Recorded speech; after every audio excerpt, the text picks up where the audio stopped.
മാന്യപ്രേക്ഷകർക്ക് നമസ്കാരം. സന്ദീപ് വാര്യരുടെ ലേറ്റസ്റ്റ് ആയിട്ടുള്ള മൊണ്ണത്തരം നിങ്ങൾ കേട്ടോ? ഈ കഴിഞ്ഞ രാത്രിയിൽ നടത്തിയ ചർച്ചയുടെ ഒരു ചെറിയ ഭാഗമാണ് ഇവിടെ കൊടുക്കുന്നത്. കോക്രോച്ചുകളെയൊക്കെ പിന്തുണയ്ക്കാൻ ഈ സന്ദീപിനൊന്നും ഒരു ഉളുപ്പില്ലേ? നിങ്ങൾ ഇതൊന്ന് കേട്ടു നോക്കൂ. ഇവിടെ ആ കുട്ടി പറഞ്ഞു, നിങ്ങൾ ശ്രദ്ധിച്ചില്ലേ? ഭയം ഉണ്ടായിരുന്നു. എന്താണ് ഭയം? നിലവിലെ സിസ്റ്റത്തിനെതിരെ, ഗവൺമെന്റിനെതിരെ പ്രതികരിക്കാനുള്ള ഒരു ഭയം ചെറുപ്പക്കാർക്കിടയിൽ ഉണ്ടായിരുന്നു, കുട്ടികൾക്കിടയിൽ ഉണ്ടായിരുന്നു. ആ ഭയം ആണ് വാസ്തവത്തിൽ ഇത്രയും കാലം പ്രതികരിക്കാൻ കഴിയാതെ പോയതിന് പുറകിൽ എന്നാണ് അവർ പറഞ്ഞത്. അത് സത്യമല്ലേ? ഒരു ഭയത്തിന്റെ അന്തരീക്ഷം നമ്മുടെ രാജ്യത്തുണ്ടായിരുന്നു.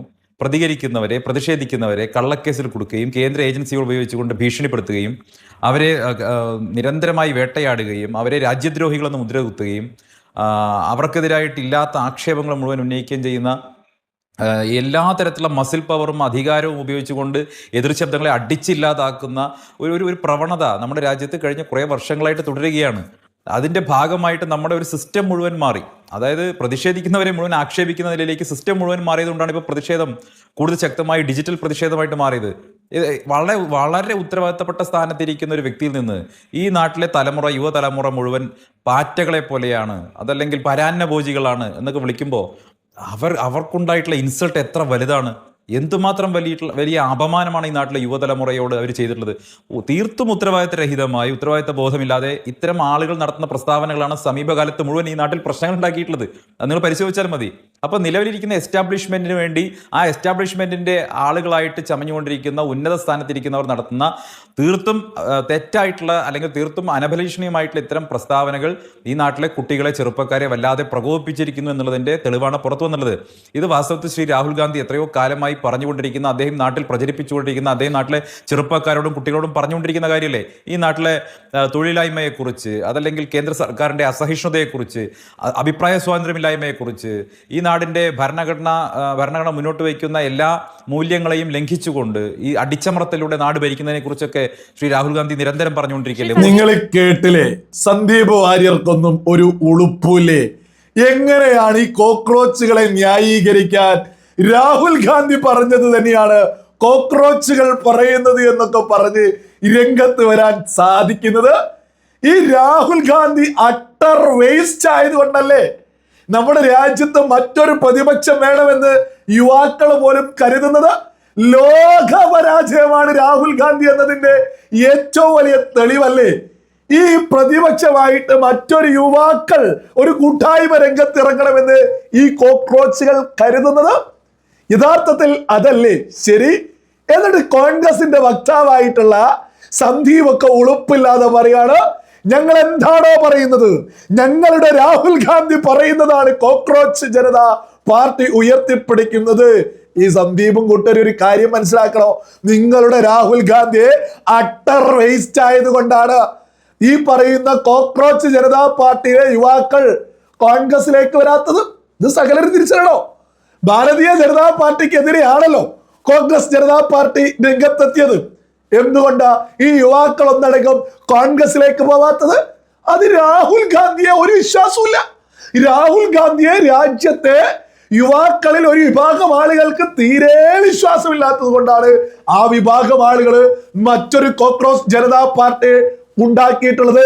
എന്നിട്ട് അതിനെ ന്യായീകരിച്ച് അവരെയും കൂടി കോൺഗ്രസിലേക്ക് ചേർക്കാനൊക്കെ യജാതി വിവരക്കേടായി വിളിച്ചു പറയുന്നത് രാഹുൽ ഗാന്ധി വിളിച്ചു പറഞ്ഞത് തന്നെയാ കോക്രോച്ച് ജനതാ പാർട്ടിയും പറയുന്നത്.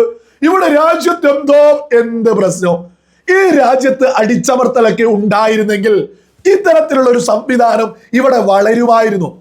3-4 ദിവസം കൊണ്ട് പോലും ആളുകൾക്ക് വേണമെങ്കിൽ ഏത് രീതിയിലും ഇവിടെ സംഘടിക്കാവുന്നത് കൊണ്ടല്ലേ ഇത്രയും വലിയൊരു അക്കൗണ്ടും കാര്യങ്ങളൊക്കെ ആയിട്ട് കോക്രോച്ച് ജനതാ പാർട്ടിക്ക് രംഗത്ത് വന്നത്? ഇവിടെ ഫുള്ള് അടിച്ചമർത്തലാണോ? ഇവിടെ ഫുള്ള് ജയിലിൽ അടയ്ക്കലാണോ? എന്നിട്ട് ഈ പറയുന്ന 1 കോടിയിലധികം ആളുകളെയും ജയിലിലടിച്ച എല്ലാവരും ഇപ്പൊ തിഹാർ ജയിലിലാണ് ഉള്ളത്. എന്ത് വിവരക്കേടാ ഈ സന്ദീപ് ഒക്കെ പറയുന്നത്? യഥാർത്ഥത്തിൽ നമ്മുടെ രാജ്യത്തെ പ്രതിപക്ഷ നേതാവ് രാഹുൽ ഗാന്ധി ഓപ്പറേഷൻ സിന്ദൂര് സമയത്ത് പോലും നമ്മുടെ രാജ്യത്തിനെതിരെ എത്ര തവണ രംഗത്തെത്തിയിട്ടുണ്ട്.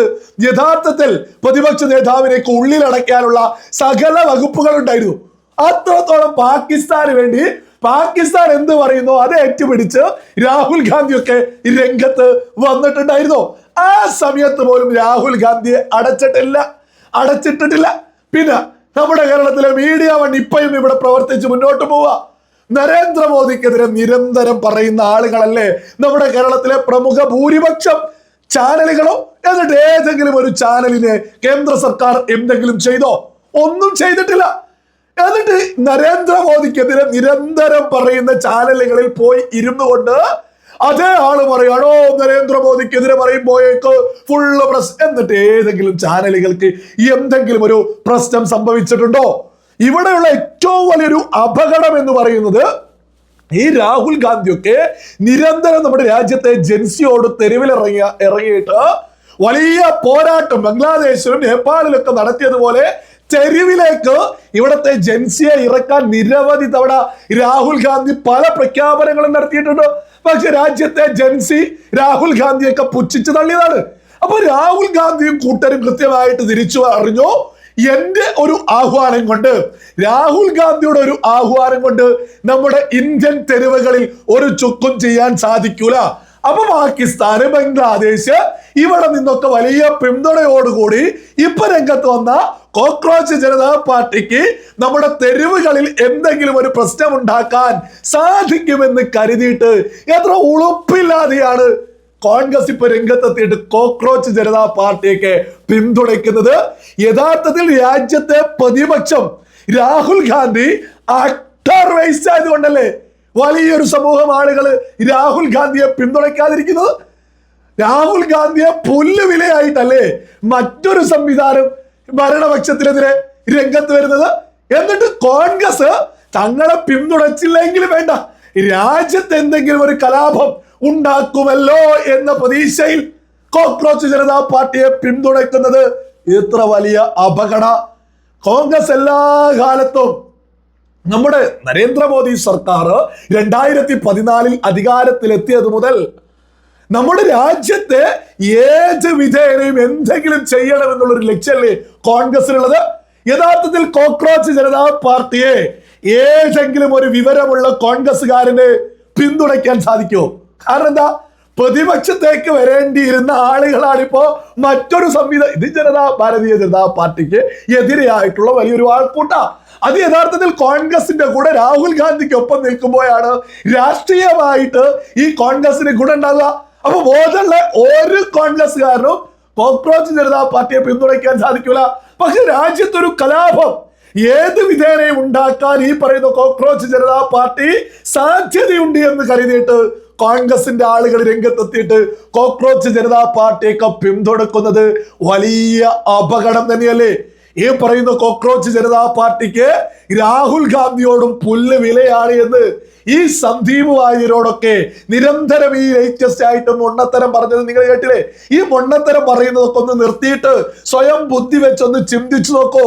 ഈ കോക്രോച്ച് ജനതാ പാർട്ടിക്ക് രാഹുൽ ഗാന്ധിയെയും പുല്ല് വിലയാണ് എന്നുള്ളത് സകലരും തിരിച്ചറിയുക.